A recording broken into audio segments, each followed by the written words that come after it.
စီမစ်စစ်ခင်ကိုဝင်ရှိကြောင်းသိနိုင်တဲ့ရှေ့ပြေးလက္ခဏာ6ချက်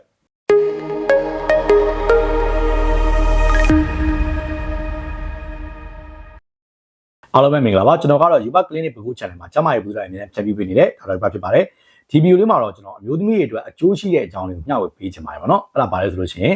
စီမစ်စစ်ခင်မှာဗောနော်စီမစ်စစ်ခင်မှာကိုဝင်ရှိကြောင်းပြနေတဲ့ရှေ့ပြေးလက္ခဏာတွေအကြောင်းပဲဖြစ်ပါတယ်အဲ့တော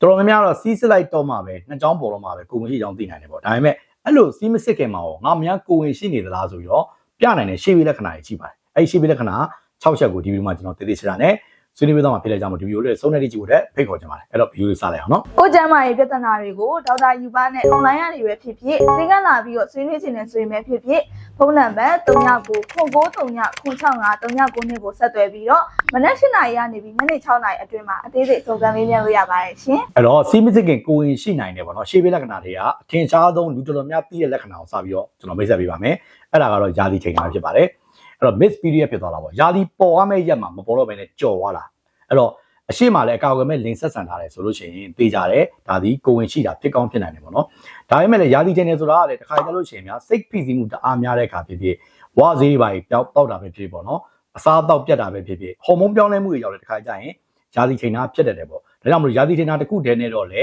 ဒါဒီကိုဝင်ရှိရလို့သတ်မှတ်လို့မရဘူးဒါပေမဲ့လူတော်များသိကြတာတော့ယာဒီချိန်ပြီဆိုရင်ငါးပါများကိုဝင်ရှိနေပြီလားဆိုပြီးတန်တရားဝင်တက်ကြတယ်ပေါ့နော်ဒါဆိုစီမစ်စစ်ခင်မှာနောက်ထပ်အချက်တွေဆက်ပြီးတော့ကိုလေ့လာကြည့်လိုက်ပါအောင်အဲ့တော့ဆက်ရအောင်နော်အဲ့တော့နောက်ထပ်ပြောင်းလဲမှုကတော့ရင်သားပြောင်းလဲမှုဖြစ်ပါတယ်အဲ့တော့ကိုဝင်ရှိပြီဆိုတာနဲ့ခန္ဓာကိုယ်မှာ estrogen ရဲ့ progesterone ရဲ့ဟော်မုန်းတွေက level တွေမြင့်တက်လာတယ်အဲ့လိုမြင့်တက်လာခါမှာရင်သားပုံမှန်တက်ကြီးတဲ့ပုံစံမျိုးခံစားရတယ်ရင်သားတစ်ခုလုံးကအထိမခံနာကျင်လာတယ်ပေါ့နော်ပြီးတော့နှုတ်သီးကောင်းဘေးနားမှာရှိတဲ့နှုတ်သီးခွင်းလေးပေါ့နော် areola လို့ခေါ်တဲ့နှုတ်သီးခွင်းလေးရတယ်အယောင်ပြောင်းလာတယ်နည်းနည်းပို့ပြီးတော့ကျဲတာလို့ခံစားရတယ်အဲ့ဒါဘာလဲဆိုရင်သတိသားရလာတဲ့အခါမှာသတိသားကိုနှုတ်ကြိုတိုက်ကြည့်ဖို့အတွက်ခန္ဓာကိုယ်ကနေပြီးတော့ပြင်ဆင်နေရဖြစ်ပါတယ်အဲကြောင့်မလို့ဒီဒုတိယနောက်လက္ခဏာဖြစ်တဲ့ရင်သားကြီးတအားအထိမခံအောင်နာကျင်လာတယ်ရင်သားပိုကြီးလာတယ်ခံစားရတယ်ကိုယ့်ရဲ့နှုတ်သီးကောင်းရဲ့အယောင်ပေါ့နော်နှုတ်သီးကောင်းရဲ့အယောင်လည်းတဖြည်းဖြည်းနဲ့ပြောင်းလာရဆိုရှင်အဲ့ဒါဒီကိုဝင်ရှိရဲ့လက္ခဏာရဲ့ရှေ့ပြေးလက္ခဏာတစ်ခုပဲဖြစ်ပါတယ်နောက်ထပ်ရှေ့ပြေးလက္ခဏာတစ်ခုကတော့ပြုတ်ကျင်အန်ကျင်လာတာတွေနဲ့နောက်တစ်ချက်အစားတောက်ပြောင်းလဲသွားတယ်ပေါ့နော်အစားတောက်စားကျင်တွေပြောင်းလဲသွားတယ်ပေါ့နော်အဲ့ဒါဘာကြောင့်ဖြစ်တာလဲဆိုရင်ကိုယ်ဆောင်ဟော်မုန်းကြောင့်ဖြစ်တာပါကျွန်တော်တို့စီးစစ်တဲ့အခါမှာလည်းအဲ့ဒါကိုအဓိကစစ်တာပါ HCG လို့ခေါ်ပါတယ် Human Chorionic Gonadotropin လို့ခေါ်ပါတယ်အဲ့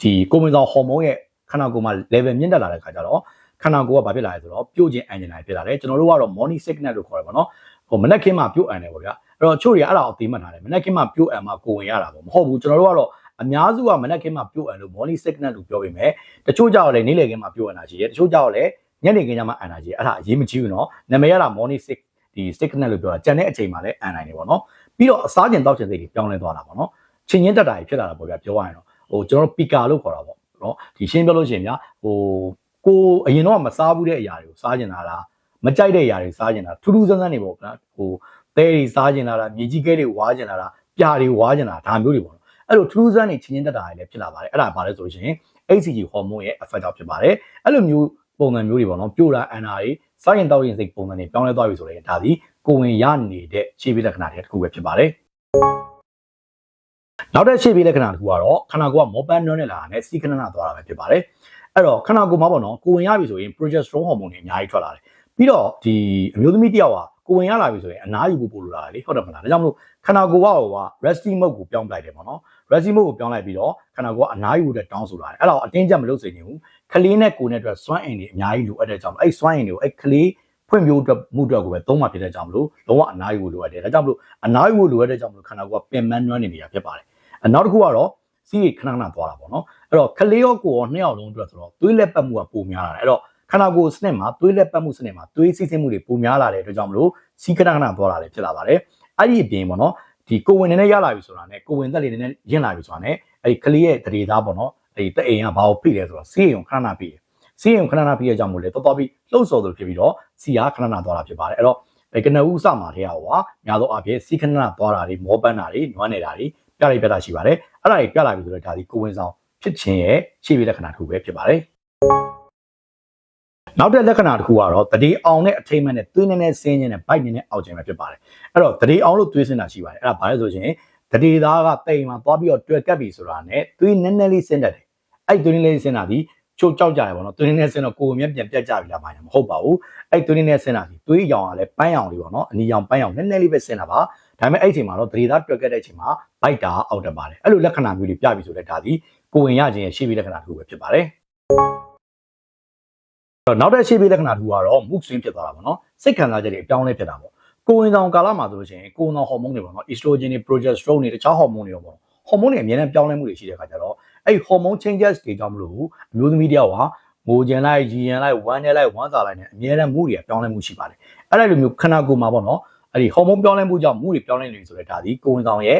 ဒီရှေ့ပြေးလက္ခဏာတစ်ခုပဲဖြစ်ပါတယ်ပေါ့နော်အခုကျွန်တော်ပြောပြတဲ့လက္ခဏာတွေအကုန်ရှိနေပြီဆိုရင်တော့ကိုဝင်ရနေမှုရရင်တော့တော်တော်များတယ်ပေါ့ဒါပေမဲ့ဒါတွေရှိနေတာလဲကိုဝင်ရတယ်လို့ပြောလို့တော့မရပါဘူးဘာဖြစ်လဲဆိုတော့ဟိုဒါဒီတခြားယောဂတစ်ခုရဲ့လက္ခဏာလည်းဖြစ်နေတယ်ပေါ့နော်ဒါပေမဲ့ကိုကရှေ့မှာကာကွယ်မဲ့လည်းလိန်ဆက်ဆန်ရတယ်ကိုဝင်ယူနေတဲ့ကာလမှာလည်းဖြစ်တယ်ဆိုတော့ကျွန်တော်ဒါဒီကိုဝင်ရနိုင်တဲ့စီမစစ်ကင်လက္ခဏာတွေလို့ကျွန်တော်ကဘူးသူရနဲ့ပြောပြပေးခြင်းဖြစ်ပါတယ်ပိုသေးစရာရင်တော့ဘာလို့ရမလဲဆိုရင်စီးစစ်ကြည့်ဖို့လိုပါတယ်စီးစစ်တဲ့အခါမှာ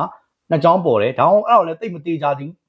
ဘူးနော်ဆက်ပြီးစမ်းသပ်ခြင်းတယ်ဆိုရှင်တော့အဲ့ HCG ကိုမှဘာသွားစစ်လို့ရတယ်ဆိုရင်ဒီသွေးကဖောက်ပြီးတော့ဗောနော်တခွဲကမှသွားစစ်လို့ရတယ်ပြီးတော့ဆရာဝန်နဲ့ပြပြီး ultrasound တွေပါရက်လို့ရလိုအပ်တဲ့စစ်ဆေးမှုတွေလုပ်ပြီးတော့ကိုဝင်ကိုလုံးဝအတည်ပြုလို့ရတယ်ဆိုတော့ကျွန်တော်ပြောရင်းနဲ့ပဲဗီဒီယိုလေးညီကုန်းချလိုက်ပါတယ်ဒီဗီဒီယိုလေးကကြည့်ရှုတဲ့အမျိုးသမီးတွေအတွက်အကျိုးဆောင်တာရှိရဆိုရင်ကျွန်တော်တို့အားပေးရတဲ့ comment မှာ yes လို့မှတ်ခဲ့ပြပါအောင်နောက်ထပ်မေးစရာရှိလို့ရှိရင် comment မှာမေးကြလို့ရပါတယ်ကျွန်တော်အားတဲ့ချိန်တိုင်း reply နဲ့ပဲဖြစ်ဖြစ် reply video တွေပြန်ဖြေပေးပါမယ်ကျွန်တော်ကတော့ Yuba Clinic ဘုကူ channel မှာကျမရဲ့ကူတူတာအများကြီးပြန်ဖြေပေးနေတယ်ဒေါက်တာ Yuba ဖြစ်ပါတယ်နောက်ထပ်ဗီဒီယိုမှာပြန်တွေ့ကြမယ်နော်